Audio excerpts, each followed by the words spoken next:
வட்டாரங்கள் தோறும் தேர்வு செய்யப்பட்ட பொது சேகரிப்பு மையங்களில் வேளாண் விளைபொருட்கள் வர்த்தகம்.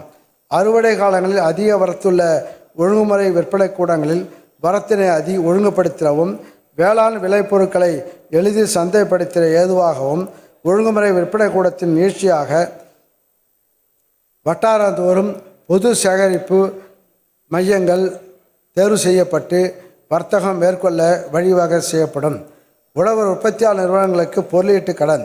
அறுவடை காலங்களில் வேளாண் விளைபொருட்களின் அதிக வரத்தால் ஏற்படும் விலை வீழ்ச்சியிலிருந்து உழவர்களை பாதுகாக்கும் விதமாக ஒழுங்குமுறை விற்பனை கூடங்களில் வேளாண் விளைபொருட்களை இருப்பு வைக்கும் உழவர்களுக்கும் வணிகர்களுக்கும் வழங்கப்பட்டு வரும் பொருளீட்டு கடன் வசதியானது உழவர் உற்பத்தியாளர் நிறுவனங்களுக்கும் விரிவுபடுத்தப்பட்டு ரூபாய் 10 லட்சம் வரை வழங்கப்படும்.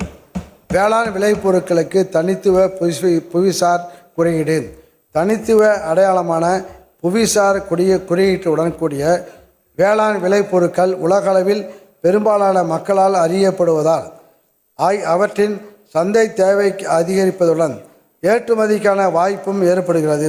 தமிழ்நாட்டில் கடந்த 4 ஆண்டுகளில் இதுவரை வேளாண்மை உழவர்வளத்துறையின் மூலம் 35 வேளாண் விளைபொருட்களுக்கு தனித்துவமான புவிசார் குறியீடு பெற நடவடிக்கை மேற்கொள்ளப்பட்டு சோழவந்தான் வெற்றிலைக்கு புவிசார் குறியீடு பெறப்பட்டுள்ளது. இதன் மகத்துவம் அறிந்து 2025-26 ஆண்டில் நல்லூர் வரகு, வேதாரண்யம் முல்லை, நத்தம் புளி திண்டுக்கல், ஆயக்குடி கொய்யா திண்டுக்கல், கப்பல்பட்டி கரும்பு முருங்கை, கப்பல்பட்டி முருங்கை திண்டுக்கல் ஆகிய 5 வேளாண் விளைபொருட்களுக்கு புவிசார் குறியீடு பெற ரூபாய் 15 லட்சம் ஒதுக்கீடு செய்யப்படும். தமிழ்நாடு நீர்வழி பகுதி மேம்பாட்டு முகமை. தமிழ்நாடு நீர்வழி பகுதி மேம்பாட்டு திட்டம் தமிழ்நாட்டில் பெரம்பலூர், திண்டுக்கல், தருமபுரி, கிருஷ்ணகிரி, தூத்துக்குடி, ராமநாதபுரம், விருதுநகர் ஆகிய 7 மாவட்டங்களில் 1,30,000 ஹெக்டேர் பரப்பில் 275 நீர்வழி பகுதியில் ரூபாய் 286 கோடியே 73 லட்சம் மதிப்பீட்டில் 2021-22 முதல் 2025-26 வரை 5 ஆண்டுகளுக்கு செயல்படுத்தப்படுகிறது. 2025-26 ஆண்டில் இந்த திட்டம் மேலும் 30,910 ஹெக்டேர் பரப்பில் ரூபாய் 68 கோடி மதிப்பீட்டில் 6 மாவட்டங்களில் செயல்படுத்தப்படும்.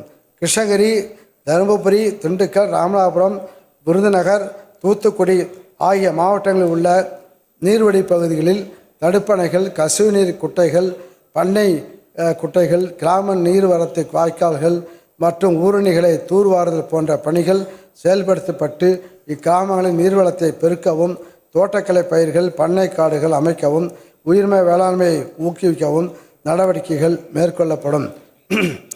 தமிழ்நாடு வேளாண்மை பல்கலைக்கழகம். தமிழ்நாட்டில் காலநிலை மாற்றத்துக்கு ஏற்ற வேளாண்மைக்கான சிறப்பு முயற்சிகள். கடந்த வேளாண் நிதி அறிக்கையில் அறிவித்தபடி தமிழ்நாட்டில் காலநிலை மாற்றத்தை எதிர்கொள்ளும் தொழில்நுட்பங்களை பரவலாக்கம் செய்திட சிறப்பு வேளாண் கிராமங்கள் உருவாக்கப்பட்டு வருகின்றன. தற்போது 2030 மற்றும் 2050 ஆண்டுகளில் காலநிலை மாற்றங்களால் வேளாண் மற்றும் தோட்டக்கலை பயிர்களில் ஏற்பட போகும் மாற்றங்கள் கணிக்கப்பட்டுள்ளன. இதனால் ஏற்படும் பாதிப்புகளை குறைப்பதற்காக காலநிலை மாற்றத்தின் தாக்கங்களை தாங்கி அதிக விளைச்சல் தரக்கூடிய பயிர் ரகங்கள் மற்றும் அதிக லாபம் தரக்கூடிய மாற்று பயிர்கள், உணரி சார்ந்த நீர் மற்றும் உர மேலாண்மை தொழில்நுட்பங்கள் கண்டறியப்பட்டுள்ளன.